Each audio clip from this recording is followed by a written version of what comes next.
Welcome you all once again to my education channel, Prabhavi Educational. And in this video, we are going to discuss about the 13th chapter of modern history. ये book मैं बिपिन चंद्रा की book से cover करा रहा हूँ। ये पूरी series बहुत ही इंपॉर्टेंट रिसोर्स है। अगर बात करोगे यूपीएससी की या फिर किसी भी स्टेट के सिविल सर्विसेज की तैयारी करते हो, तो अगर वहाँ पे मॉडर्न हिस्ट्री के लिए कोई अच्छी रिसोर्स है तो मुझे लगता है कि बिपिन चंद्रा बहुत ही अच्छी रिसोर्स है। एक कहानी की तरह लिखी गई है। एंड एक और रिसोर्स है, स्पेक्ट्रम भी है। तो मैं इसको कवर करने के बाद मे भी हो सकता है मैं स्पेक्ट्रम भी कवर करा दूँ, ठीक है। डिमांड के ऊपर है, अगर बच्चे डिमांड करेंगे तो उसको भी मैं कवर करा दूंगा। बट मुझे नहीं लगता है कि अगर आप इस सीरीज को अच्छे से देख लो तो स्पेक्ट्रम की ज़रूरत है आपको। बट टेस्ट अलग अलग होता है एंड लोगों का प्रीफरेंस अलग अलग होता है बुक को लेकर। तो अगर डिमांड मेरे पास आया कमेंट सेक्शन में कमेंट करके बताना, तो मैं वो भी कवर करा दूंगा, ठीक है। इससे पहले बता दूं कि चैनल पे नए हो तो सब्सक्राइब करके बेल आइकन को जरूर प्रेस कर लो। इससे क्या होगा कि जो भी मेरी लेटेस्ट वीडियोस मैं अपलोड करता हूँ उनका नोटिफिकेशन आपको टाइम से मिलता रहेगा। चलिए शुरू करता हूँ चैप्टर 14 को। इस चैप्टर का नाम है the home rule movement and it's fall out, ठीक है। होम रूल का मतलब होता है सेल्फ गवर्नमेंट, ठीक है। सेल्फ गवर्नमेंट भी होता है। एंड इसमें जो दो बड़े नाम थे वो एनी बेसांत, ठीक है, एंड बाल Gangadhar Tilak.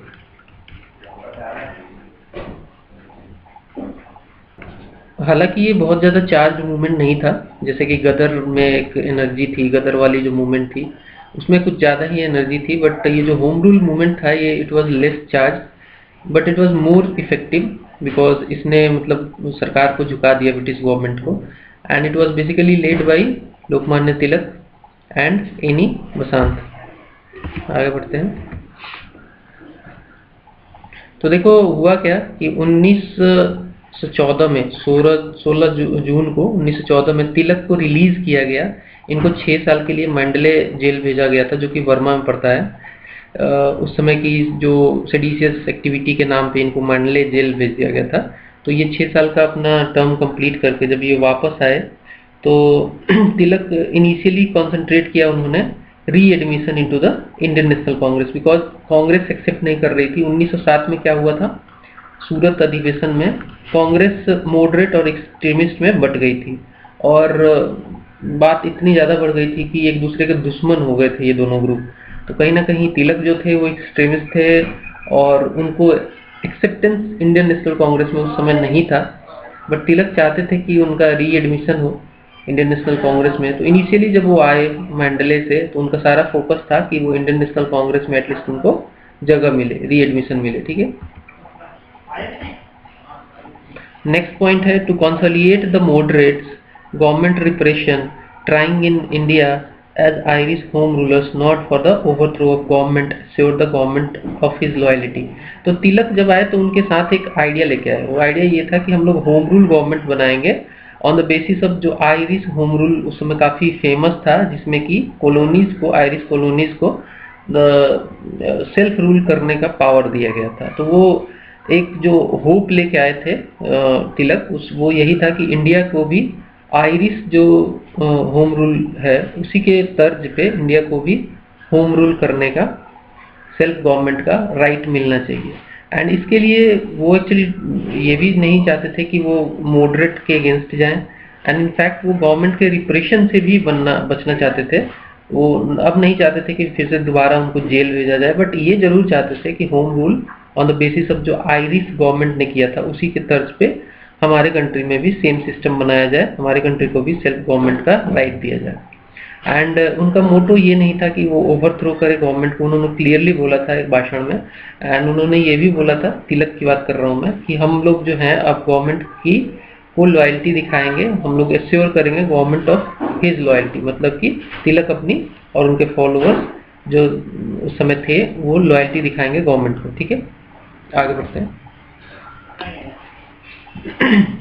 Many of the moderate leaders, also unhappy of 1907 at Surat, quite sympathetic of the Tilak's overtures, under the considerable pressure from Miss Annie Besant, who had just joined the Indian National Congress. तो हुआ क्या कि actually जो unhappy जो moderate थे 1907 की घटना के बाद, जो जूता उता भी फेंका गया था, उसमें फिरोज साहब मेहता को एक जूता लगा था जाके, वो मैंने पिछले वीडियो में आपको अच्छे से बताया था, पिछले तो सब लोग एक्चुअली काफ़ी अनहैप्पी थे एंड लेकिन कुछ सिंपैथी लेके भी रखते थे कुछ मॉडरेट लीडर तिलक को लेकर। और कहीं ना कहीं मिस एनी बेसांत जो कि just Indian National Congress join किया था इन्होंने, ये थियोसॉफिकल सोसाइटी की फाउंडर थी। अरुणदले, जॉर्ज अरुणदले के साथ इन्होंने फाउंड किया था थियोसॉफिकल सोसाइटी। इन्होंने Indian National Congress just join किया था, तो ये भी प्रेशर डाल रही थी उस समय कांग्रेस के ऊपर कि कहीं ना कहीं जो एक्सट्रीमिस्ट हैं लाइक तिलक, उनको फिर से जगह मिलनी चाहिए कांग्रेस में, ठीक है। और लास्टली उनको मिला भी, आगे कैसे मिला मैं बताऊंगा। उस समय एनी बेसांत जो थी वो 66 ईयर की थी, मतलब ऑलरेडी एज्ड थी, 1914 की बात कर रहा हूँ मैं। एंड उनका पॉलिटिकल कैरियर की बात करें तो इंग्लैंड में उनका पॉलिटिकल कैरियर स्टार्ट हुआ था as a proponent of free thought, radicalism, feminism and theosophy, ठीक है। अब इनके बारे में डिटेल में मैं आपको कहूँगा कि रेडिकलिज्म क्या होता है, आप गूगल सर्च करें, फेमिनिज्म क्या होता है, थियोसॉफी क्या होता है, गूगल सर्च करें, ठीक है। ये कहीं ना कहीं इन सब फ्री थॉट, रेडिकलिज्म वगैरह की प्रोपोनेंट थी। इसमें हमेशा इनका इन्वॉल्वमेंट रहा। इंडिया में वो आई थी 1893 में to work for the theosophical society. Theosophical society के लिए वर्क करने के लिए ये 1893 में इंडिया में आई थी। तो ये एक एमसीक्यू बन सकता है कि एक तो ये बन सकता है कि थियोसॉफिकल सोसाइटी से कौन जुड़ा हुआ है या फाउंडर कौन है। तो दो लोगों का नाम याद रखना, एनी बेसांत एंड जॉर्ज अरुणदले, ठीक है। इन दोनों का नाम आता है थियोसॉफिकल सोसाइटी से। और ये कब आई थी इंडिया में? तो 1893 में। इन्होंने अपना जो हेडक्वार्टर था वो अदयार में थियोसॉफिकल सोसाइटी का सेट किया था। एक ये जो टाउन है सब अर्ब था बेसिकली, मद्रास में पड़ता है, ठीक है, अदयार। आगे बढ़ेंगे। नेक्स्ट 1914 में she decided to enlarge the sphere of her activity. पहले क्या था, थियोसॉफिकल तक ही लिमिटेड था उनका, लेकिन 1914 में उन्होंने अपना जो पॉलिटिकल एक्टिविटी था उसको इनलार्ज करने की शुरुआत की और डिसीजन लिया। एंड उन्होंने movement for home rule on the lines of Irish home rule league, इसके तर्ज पे इन्होंने मूवमेंट शुरू कर दिया इंडिया में, ठीक है। 1914 से ही डिसाइड कर लिया। आगे बढ़ेंगे। एनुअल कांग्रेस सेशन हुआ दिसंबर 1914 में, जिसमें कोशिश की गई, सॉरी इस व्हीकल को जाने देते हैं। तो एनुअल कांग्रेस सेशन जो हुआ था 1914 में, उसमें कोशिश एक्चुअली ये की गई कि कहीं ना कहीं जो मॉडरेट और एक्सट्रीमिस्ट का जो खटास है उसको ख़त्म किया जाए और कहीं ना कहीं इन दोनों को एक साथ लाया जाए। लेकिन वो फेल हो गया, वो डिसअपॉइंटमेंट की तरह निकल के आया। जब फिरोज शाह मेहता एंड उनके जो बॉम्बे के मॉडरेट ग्रुप सक्सीड कर गए, उन्होंने मना कर दिया। उन्होंने बोला कि नहीं, हम लोग इनको एडमिट नहीं करेंगे, हम लोग कहीं ना कहीं इनको एडमिट करने के लिए हम लोग राजी नहीं हैं। एंड एक्चुअली गोखले चाहते थे एंड बंगाल के मॉडरेट जो थे वो चाहते थे कि एंट्री हो जाए एक्सट्रीमिस्ट की, लेकिन कहीं ना कहीं फिरोज शाह मेहता और उनके बॉम्बे के मॉडरेट ग्रुप जो थे वो इनके ऊपर भारी पड़े, ठीक है। आगे बढ़ेंगे। इन अर्ली 1915 एनी बेसांत लॉन्च एक कैंपेन शुरू किया इन्होंने 1915 में, दो पेपर के थ्रू इन्होंने, जिसका नाम था न्यू इंडिया एंड कॉमनवेल्थ, ठीक है। न्यू इंडिया एंड कॉमनवेल्थ, ये क्वेश्चन आता है, बार बार आता है कि न्यू इंडिया एंड कॉमनवेल्थ की जो एडिटर थी वो कौन थी? तो एनी बेसांत थी। इन्होंने इस न्यूज़पेपर के थ्रू, इस पेपर के थ्रू काफ़ी अपने कैंपेन को आगे बढ़ाया। अर्ली 1915 में सेल्फ गवर्नमेंट की बात करती थी। उस समय मांगती थी कि जो ये वर्ल्ड वार छिड़ गया था 1914 में, जैसा कि आपको पता है, वो वर्ल्ड वार के बाद इनका डिमांड था एनी बेसेंट का कि कहीं ना कहीं इंडिया को भी आयरिश मॉडल के ऊपर होम रूल का शासन करने का राइट मिलना चाहिए, सेल्फ गवर्नमेंट का राइट मिलना चाहिए। साथ में लोकमान्य तिलक भी अपना पॉलिटिकल एक्टिविटी अब बड़े ही केयरफुली स्टार्ट कर चुके थे एंड वो चाहते थे कि कहीं ना कहीं वो मॉडरेट को नाराज ना करें। तो उन्होंने भी अपना होम रूल से लेकर जो एक्टिविटी था वो धीरे धीरे स्टार्ट कर दिया था।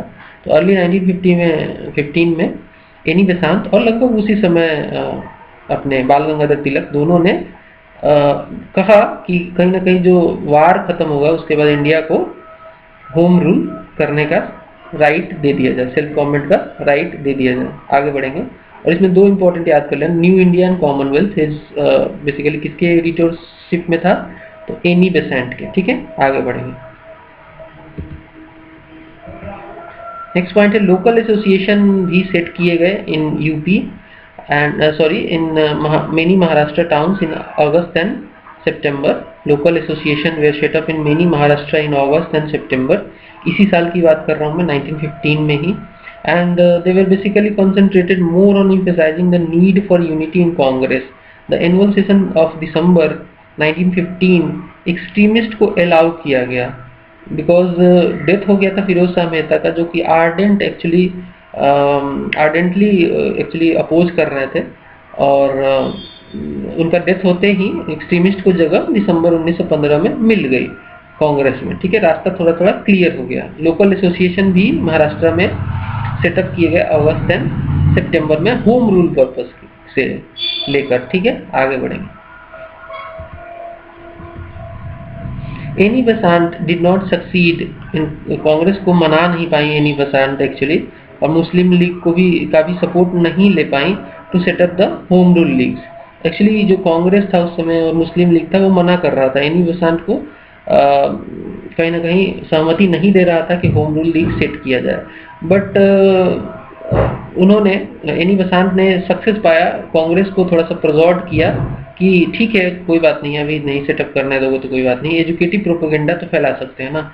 And to revival of local level Congress committees, because local level Congress committee बहुत ही इंपॉर्टेंट समझा गया था उस समय, बिकॉज अगर local level committee clearly function करने लगे, इफिशिएंटली फंक्शन करती उस समय, तो इससे फायदा होता है बिकॉज मास तक मैसेजेस पहुंचते। ठीक है, and she also inserted a condition that अगर कांग्रेस नहीं मानेगी तो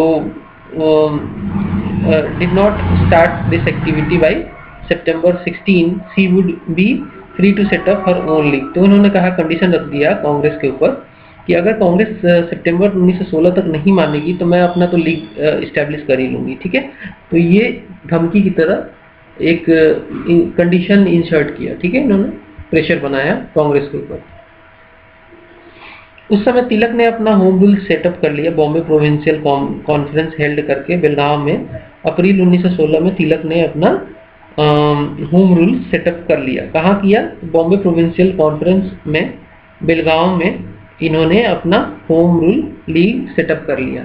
जबकि एनी बेसांत को अभी और उनके फॉलोअर को और टाइम तक वेट करना पड़ा, सितंबर 2016 तक वेट करना पड़ा। उस समय जमुना दास, द्वारका दास और शंकर लाल बंकर एंड इंदु लाल याग्निक ने सेटअप किया ये बॉम्बे पेपर। ठीक है, इसका नाम था यंग इंडिया। ठीक है, यंग इंडिया का स्थापना किसने किया था? तो ये लोगों का नाम याद रख लेना।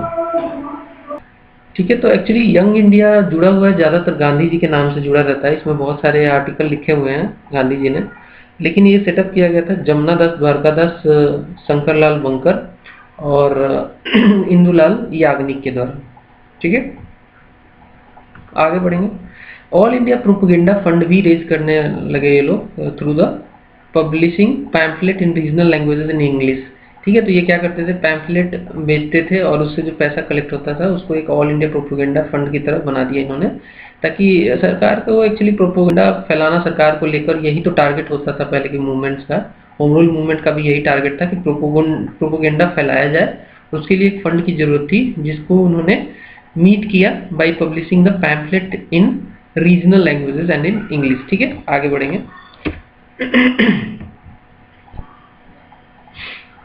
तो 16 में, सितंबर 1916 में एक्चुअली एनी बेसांत को कोई साइन नहीं मिल रहा था कि कांग्रेस एक्टिविटी कुछ ऐसा दिखाए कि कहीं ना कहीं रूल लीग को परमिट करे कांग्रेस।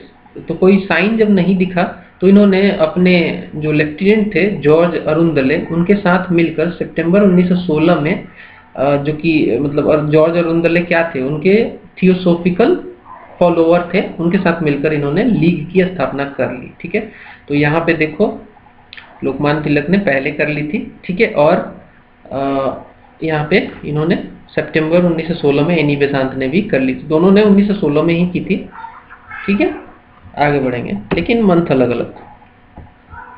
तिलक लीग जो था वो महाराष्ट्र एरिया में फेमस था। एक्चुअली इन्होंने क्या किया, एरिया को अलग अलग बांट लिया।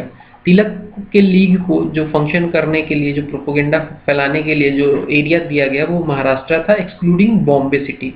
बॉम्बे सिटी में ये लोग अपना काम नहीं करते थे, लेकिन कर्नाटका, सेंट्रल प्रोविंस, बेरार और जो एनी बेसांत का लीग था वो rest of India including Bombay city भी इनके अंडर था, एनी बेसांत को लेकर, ठीक है, के लीग के अंडर। तो इस एरिया में ये लोग अपना क्लियर कट एरिया डिफाइन कर लिया था और इस एरिया में ये लोग काम करने लगे, प्रोपोगेंडा वगैरह फैलाना, पब्लिक मीटिंग करना, ये सब शुरू कर दिया इन्होंने, ठीक है।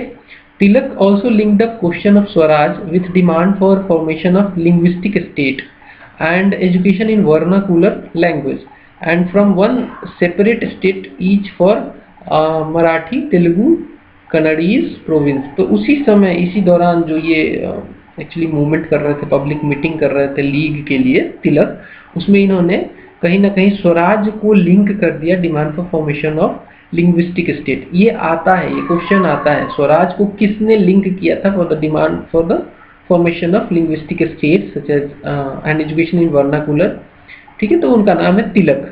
इन्होंने ये भी सेपरेट स्टेट की डिमांड की, मराठी, तेलुगु, कन्नड़ीज प्रोविंस। तो क्या इसका मतलब ये एक रीजनलिज्म को फैला रहे थे तिलक? क्या ये मराठी की बात कर रहे थे? तो नहीं, एक्चुअली ये काफ़ी सेकुलर भी थे, ठीक है। Tilak was not in favour of Marathi and he was not any cult for Marathi favour, ठीक है। मराठी फेवर इनके अंदर नहीं था, कास्ट फेवर भी इन्होंने कभी नहीं दिखाया, रिलीजियस अपील भी इन्होंने नहीं किया।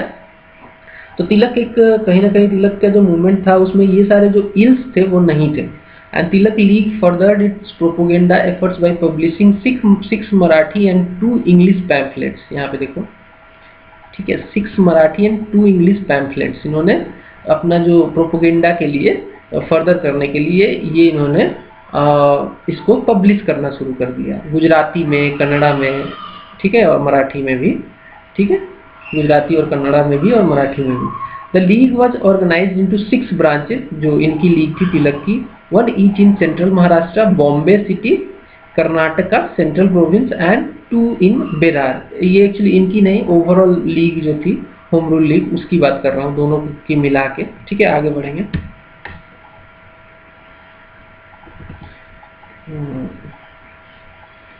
चलिए आगे बढ़ते हैं। अब देखिए, जो मूवमेंट था वो शुरू हो गया था और कहीं ना कहीं स्टीम उसमें आ गया था, जान एक आ गया था, उसमें ऊर्जा आ गई थी मूवमेंट में। बट गवर्नमेंट ने ये देखा कि यार ये तो मूवमेंट काफ़ी आगे बढ़ रहा है, तो गवर्नमेंट हिट बैक किया, गवर्नमेंट ने, ब्रिटिश गवर्नमेंट की बात कर रहा हूँ। और वो डेट याद रखना, 23 जुलाई 1916 को तिलक का 16th बर्थडे था। एंड इनको एक फेस्टिवल भी था, उसी समय मेला था, फेस्टिवल लगा हुआ था, और उस समय 1 लाख रुपए एक्चुअली प्रेजेंट किए गए इनके लीग के मेंबर्स के द्वारा इनको, ये प्रोपोगेंडा फंड की तरह। इसके लिए गवर्नमेंट ने एक नोटिस जारी कर दिया कि भाई इतना पैसा आया कहाँ से, इसका सो कॉज नोटिस जारी कर दिया गया कि कारण दिखाओ कहाँ से पैसा आया। एंड बट इनको डिफेंड किया team of lawyers led by Mohammed Ali Jinnah. तो ये भी क्वेश्चन आ सकता है, who led the team of lawyers to defend the तिलक, जो ये पर्स वाला केस था, तो मोहम्मद अली जिन्ना का नाम आएगा उसमें। He lost the case, Jinnah lost the case, in fact Tilak lost the case in the magistrate court but was exonerated by the high court in November, but माफ कर दिया गया हाई कोर्ट के द्वारा नवंबर में, ठीक है। आगे बढ़ेंगे, next. Tilak immediately pushed home the advantage, और कहा कि होम रूल को जो है कहीं ना कहीं सैंक्शन मिल गया गवर्नमेंट को। इसका अर्थ ये निकाला, जब हाई कोर्ट ने इनको छोड़ दिया, तो इसका अर्थ एक्चुअली प्रोपोगेंडा के तौर पे तिलक ने लोगों के बीच में ये फैलाया कि कहीं ना कहीं अब सरकार को भी होम रूल का सैंक्शन सरकार का मिल गया है हमें। अब सरकार भी जानती है कि होम रूल को अवॉइड नहीं किया जा सकता। आगे बढ़ेंगे। एनी बसांत का जो लीग था वो सितंबर 1916 में इस्टेब्लिश हो गया था। ऑर्गेनाइजेशन जो इसका था लीग का बहुत लूज था as compared to that of the Tilak. Tilak के लीग से काफ़ी कमजोर था। इनके एक्चुअली 3 मेंबर मिलके एक ब्रांच खोल लेते थे अपने लीग की, तो काफ़ी पुअर इनका वो था, लूजर इनका ऑर्गेनाइजेशनल सेटअप था। 200 ब्रांचेज इन्होंने खोले, ठीक है, टाउन्स और डिफरेंट टाउन्स और ग्रुप ऑफ विलेजेस में। फॉर्मल एग्जीक्यूटिव काउंसिल भी बनाया 7 मेंबर का, ताकि जो एग्जीक्यूटिव काम है, जो मतलब पूरा करने वाला जिम्मेदारी है, जो जो पॉलिसी को इम्प्लीमेंट, जो ये लोग सोच को इम्प्लीमेंट करने के लिए फॉर्मल एग्जीक्यूटिव काउंसिल 7 मेंबर का for 3 years by 34 founding branches के द्वारा बनाया गया। मोस्ट ऑफ द जो वर्क था एनी बेसांत के और अरुण दले और सीपी रामास्वामी अय्यर और बीपी वाडिया ने ही किया। इनके बाकी जो ब्रांचेस तो काफ़ी कहीं ना कहीं इनएक्टिव थे। एक्चुअल वर्क जो था वो एनी बेसांत ही करती थी। इनके जो लेफ्टिनेंट थे जॉर्ज अरुणदले वो करते थे, या फिर सीपी रामास्वामी अय्यर का नाम आता है, बीपी वाडिया का नाम आता है इसमें। No organised method for passing information, इनके जो ऑर्गेनाइजेशन था उसमें इन्फॉर्मेशन पासिंग के लिए कोई ऑर्गेनाइज्ड मेथड की भी कमी थी, कोई नहीं दिखता था एक organised method. By March 1917 her league had 7,000 members, 7,000 members तक पहुंच गए। जवाहरलाल नेहरू ने इलाहाबाद में इस लीग को ज्वाइन किया, ठीक है, एंड बी चक्रवर्ती एंड जे बनर्जिया ने कलकत्ता में ज्वाइन किया। तो ये क्वेश्चन आता है, जवाहरलाल नेहरू ने लीग को कब ज्वाइन किया था और किस जगह ज्वाइन किया था? तो इलाहाबाद आंसर होगा, ठीक है। ये क्वेश्चन आता है एमसीक्यू के तौर पे, तो आपको याद रखना चाहिए। नेक्स्ट, मेन थ्रस्ट जो था इस लीग का, होम रूल लीग का, चाहे वो एनी बेसांत का हो या फिर अपने तिलक का हो, वो एजिटेशन एक पैदा करना होम रूल के लिए, एजिटेशन मास मूवमेंट की तरह, पॉलिटिकल एजुकेशन फैलाना लोगों में, डिस्कस करना, पॉलिटिकल एजुकेशन को मास तक पहुंचाना, ये एक टारगेट रखते थे। मेन थ्रस्ट था इनका यही। और जॉर्ज अरुणदले अपने न्यू इंडिया जो इनका जो एक वो था, पेपर था, उसके थ्रू ये सब काम करते थे, ठीक है। आगे बढ़ते हैं। तो न्यू इंडिया जॉर्ज अरुणदले और एनी बेसांत से रिलेटेड है, ठीक है। आगे बढ़ेंगे। Propaganda effort. अब प्रोपोगेंडा एफर्ट में इन्होंने प्रोपोगेंडा फंड, जैसा कि मैंने शुरू में भी बताया था, वो जमा किया था। लगभग 3 लाख के आसपास कॉपीज इन्होंने 26 इंग्लिश पैम्फलेट की बेची, जिससे कुछ पैसा जमा हुआ उसके लिए, और उस प्रोपोगेंडा फंड तैयार किया इन्होंने। एंड इस पैम्फलेट में बेसिकली सिस्टम ऑफ गवर्नमेंट के बारे में लिखा गया था, उसके इल इफेक्ट्स के बारे में लिखा गया था। एंड आर्गुमेंट भी था इसमें for self government for India. And public meetings वगैरह और लेक्चर्स वगैरह भी इस लीग ने प्रोपोगेंडा फंड के थ्रू ऑर्गेनाइज किए और लोगों में मैसेज डिसेमिनेट किया, ठीक है। आगे बढ़ेंगे। एनी बेसांत एक्सटर्न्ड, एनी बेसांत को एक्चुअली जेल भेज दिया गया। सेंट्रल प्रोविंस में जब ये घूम रही थी बिरार में, बिरार और सेंट्रल प्रोविंस में जब ये उस समय अपना प्रोपोगेंडा मैसेज फैला रही थी, उस समय नवंबर 1916 में इनको अरेस्ट कर लिया गया। तिलक को भी अरेस्ट कर लिया गया जब वो पंजाब और दिल्ली में फरवरी 1917 में अपना प्रोपोगेंडा मैसेज फैला रहे थे। एंड इस दौरान मोस्ट ऑफ द जो ब्रांचेस थे होम रूल लीग के, उन्होंने एक रिजोल्यूशन तैयार किया एंड बोला कि हम लोग प्रोटेस्ट करेंगे अगर तिलक को और एनी बेसांत को नहीं छोड़ा जाएगा, तो वायसराय के सामने और सेक्रेटरी के सामने हम लोग प्रोटेस्ट करेंगे, हम लोग फुल प्रोटेस्ट करेंगे। सॉरी, आगे बढ़ेंगे। Many moderate congressmen also joined the home rule agitation, such as members of Gokhale servant, actually इनको नहीं अलाउ किया गया, जो गोखले का सर्वेंट ऑफ इंडिया सोसाइटी, तो एक क्वेश्चन तो यही पे निकल गया। सर्वेंट ऑफ इंडिया सोसाइटी के फाउंडर कौन थे? तो गोपाल कृष्ण गोखले थे। और दूसरा क्वेश्चन, क्या उनको अलाउ किया गया था होम रूल लीग को ज्वाइन करने के लिए? तो नहीं परमिट किया गया था, बट इन्होंने कहीं ना कहीं इसके फेवर में ही काम किया, ठीक है। ऑर्गेनाइजेशन को पॉजिटिवली फिजिकली ज्वाइन नहीं किया, बट इसके सपोर्ट में काफ़ी काम किया इस सर्वेंट ऑफ इंडिया सोसाइटी में। Meetings were also held usually, basically it was organised in local bar libraries and attended by students, professionals, businessman and if it was a market day by agriculturist. तो mass को include करने के लिए meetings वगैरह भी organise की गई। आगे बढ़ते हैं। लखनऊ सेशन एक बहुत ही इंपॉर्टेंट सेशन था, जिसमें लखनऊ पैक्ट साइन हुआ। लखनऊ पैक्ट साइन हुआ दिसंबर 1916 में। एक स्पेशल ट्रेन कांग्रेस स्पेशल आई, लखनऊ पहुंची, और होम रूल स्पेशल पहुंची लखनऊ, ठीक है। Idea being quite simply to flood the Congress with home rule leaguers. जो आइडिया था वो यही था कि होम रूल लीगर्स वहां पे बहुत ज्यादा संख्या में पहुंच जाए और कहीं ना कहीं पैक्ट को साइन करवा ले। Tilak and his men were welcome back. इसी समय तिलक और उनके मेन को कांग्रेस में एडमिट भी कर लिया गया बाय मॉडरेट प्रेसिडेंट अंबिका चरण मजूमदार। ये भी क्वेश्चन आता है, लखनऊ सेशन के प्रेसिडेंट कौन थे? तो अंबिका चरण मजूमदार थे। ठीक है, ये क्वेश्चन 1 नंबर का पक्का आ सकता है, तो इस पे नजर बनाए रखना। इसलिए मैं सारे क्वेश्चन जो आ सकते हैं वो आपको बीच बीच में बताता रहता हूँ। कांग्रेस का league pact, Congress league pact, ये या फिर इसको लखनऊ पैक्ट भी बोलते हैं, साइन हुआ, इन दोनों के बीच में सहमति बनी।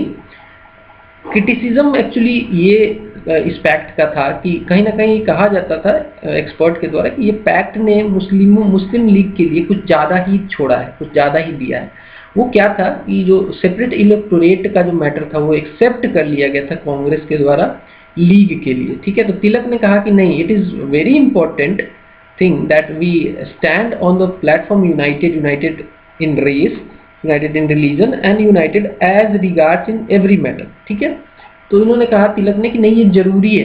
अगर मुझे बुरा नहीं लगेगा कि अगर मुस्लिम लीग को शासन करने का right, home rule self government का राइट मिल जाए तो मुझे बुरा नहीं लगेगा, किसी राजपूत कम्युनिटी को मिल जाए तो मुझे बुरा नहीं लगेगा। तो ओवरऑल इन्होंने कहा कि ये बुरा नहीं है, लेकिन क्रिटिसिज्म होता है। आगे बढ़ते हैं। Next, though the acceptance of the principle of separate electorate for Muslim was there in the Lucknow Pact, the pact was motivated by a sincere desire to allay minority fear about majority domination। तो actually काफ़ी criticise तो किया गया separate electorate को लेकर मुस्लिम के लिए, बोला गया ये क्या हो गया, ये तो नहीं होना चाहिए था, बहुत लोगों ने क्रिटिसाइज किया। लेकिन कहीं ना कहीं ये जो पैक्ट था इसका जो मोटिवेशन आया था वो उसके पीछे लॉजिक ये था कि जो माइनॉरिटी का फियर है मेजोरिटी डोमिनेशन का, उसको निकालना जरूरी था, तभी तो मुस्लिम लीग साथ देगी। ये एक सोच रख के इन्होंने ये काम किया था। आगे बढ़ेंगे। It demanded A further dose of constitutional reforms. तो इस सेशन ने, लखनऊ सेशन ने डिमांड किया कि फर्दर कॉन्स्टिट्यूशनल रिफॉर्म होना चाहिए। तिलक ने यहाँ पे एक और यूनिक चीज डिमांड की। इन्होंने कहा कि Congress should appoint a small and cohesive working committee. ठीक है, तिलक ने कहा कि Congress should appoint a small and cohesive working committee, ताकि डे टू डे जो अफेयर है कांग्रेस का उसको इम्प्लीमेंट कराया जा सके, रिजोल्यूशन जो पास होते हैं उसको इम्प्लीमेंट कराया जा सके। वैसे रिजोल्यूशन जो एनुअल सेशन में पास होते हैं उनको इम्प्लीमेंट कराने के लिए जो कोहेसिव वर्किंग कमिटी है, स्मॉल वर्किंग कमिटी है, उसका होना बहुत जरूरी है। हालांकि ये सक्सेसफुल नहीं रहा एंड इसको एक्चुअली सहमति नहीं मिली लोगों की। ठीक है, it was quest by moderate ने मना कर दिया, बोला नहीं ऐसा नहीं करेंगे हम लोग। लेकिन 1920 में जब महात्मा गांधी ने एक कॉन्स्टिट्यूशन फॉर कांग्रेस तैयार किया रिफॉर्म के लिए कांग्रेस के, तो उन्होंने इसमें इस मुद्दे को एक मेजर चेंज की तरह एक्सेप्ट किया। उन्होंने कहा कि नहीं, जो छोटे लेवल पे कांग्रेस की कोहेसिव वर्किंग कमिटियां हैं वो होनी चाहिए। आगे बढ़ते हैं। A joint meeting of the two home rule leagues was held in the same pandal. तो जो ये लखनऊ पैक्ट हुआ था इसी समय सेम पंडाल में ही इन दोनों लीग का, जो कि एक तिलक का था और एक एनी बेसांत का था, इन दोनों का मीटिंग, जॉइंट मीटिंग हुआ सेम पंडाल में। और कहीं ना कहीं जब वो वापस लौटे दोनों बड़े नेता तिलक और एनी बेसांत, तो इन्होंने पूरे पार्ट जो है कंट्री का, जैसे कि नॉर्दर्न पार्ट, सेंट्रल पार्ट और ईस्टर्न पार्ट, वहाँ पे टूर भी किया, ट्रम्पेंट टूर किया और अपने प्रोपेगेंडा मैसेज को फैलाया लोगों तक। Next, increasing popularity.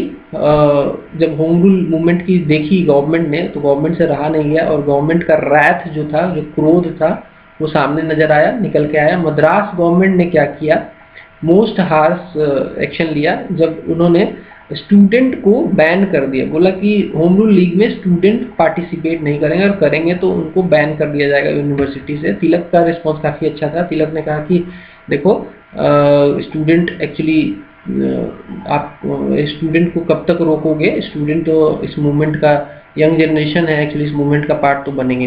Turning point कब आया इस मूवमेंट में, जो गवर्नमेंट ऑफ मद्रास ने जून 1917 में मिस बसंत को और उनके एसोसिएट जो बीपी वाडिया थे और जॉर्ज अरुंदले थे, उनको अंडर अरेस्ट रखा, अरेस्ट कर लिया गया इन तीनों को, मिस बसंत को और बीपी वाडिया को और जॉर्ज अरुंदले को, जून 1917 में।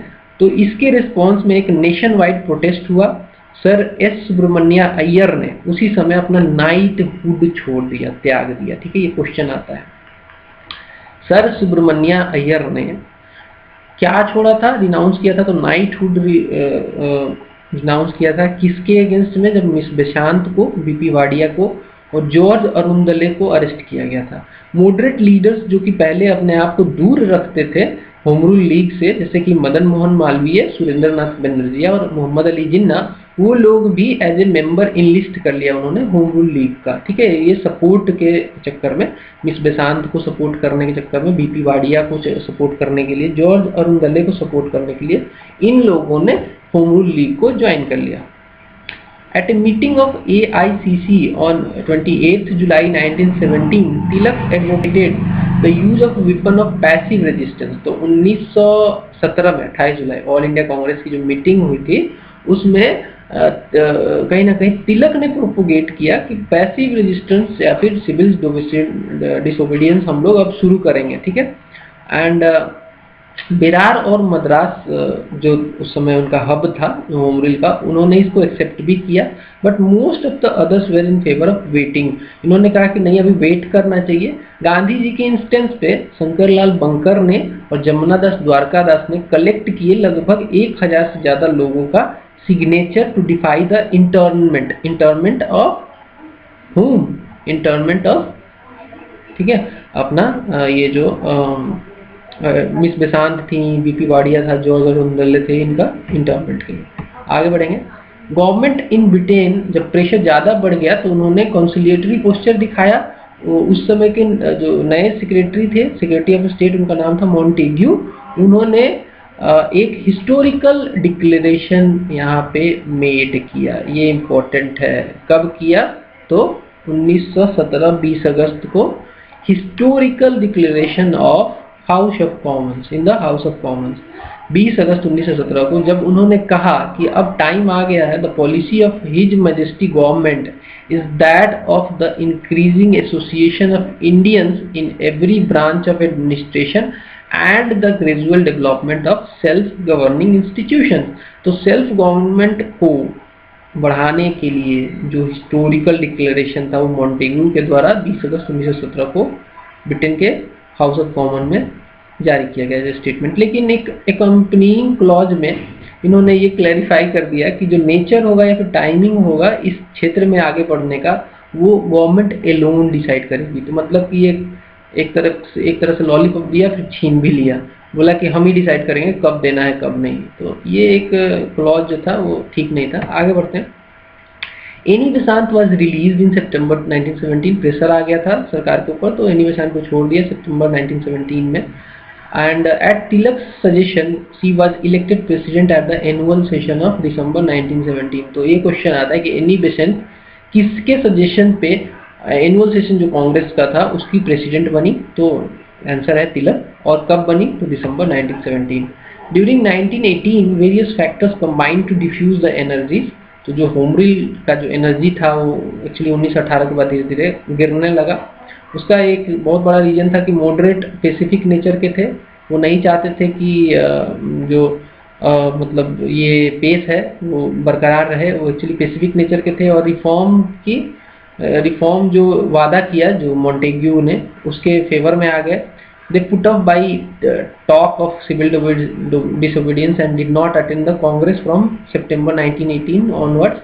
तो ये जो मॉडरेट थे, इन्होंने सिविल डिसोबीडियंस की जब बात शुरू हुई, तिलक ने कहा कि सिविल डिसोबीडियंस का अब टाइम आ गया है, तो इनको एक झटका लगा मॉडरेट को। मॉडरेट इसके फेवर में नहीं थे। इससे भी कहीं ना कहीं जो एनर्जी थी इस मूवमेंट की वो धीरे धीरे गिरने लगी। साथ में जब पब्लिकेशन हुआ वो स्कीम का, गवर्नमेंट रिफॉर्म का, जुलाई 1918 में वो स्कीम को पब्लिश किया गया। सुधार जो था मॉन्टेग्यू चेम्सफोर्ड जो सुधार था, ठीक है, उसका जो पब्लिकेशन हुआ तो उसमें भी कहीं ना कहीं उसने भी नेशनलिस्ट रैंक में फूट डाली।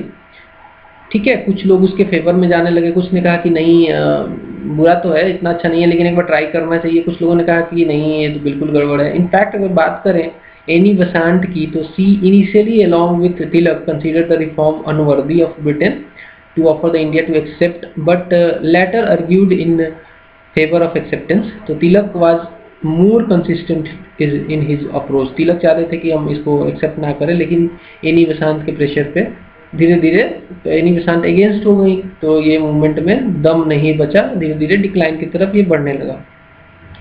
तिलक decided to go to England. In fact एक केस लड़ना था उनको, टू परस्यू द लीवल केस। लीवल केस बहुत इंपॉर्टेंट है, ये आता है क्वेश्चन, ठीक है। लीवल केस ये कैसा केस था, एक Valentine Chirol, basically it was a case that he had filed against Valentine Chirol, ठीक है, the author of Indian unrest. Indian unrest एक किताब लिखी गई थी वैलेंटाइन चिरोल के द्वारा, उसको बेसिकली उसके अगेंस्ट में केस किया था तिलक ने, और उसको परस्यू करने के लिए इंग्लैंड चले गए और काफी मंथ तक वहां पर रहे, जिससे कि मूवमेंट जो था वो लीडरलेस हो गया, ठीक है। अचीवमेंट्स की बात करें इस मूवमेंट की, होम रूल लीग मूवमेंट की, तो it created a generation of ardent nationalists who formed the backbone of national movement, and they entered its national movements entered its truly mass phase, जब लोगों ने काफी सपोर्ट किया इसको।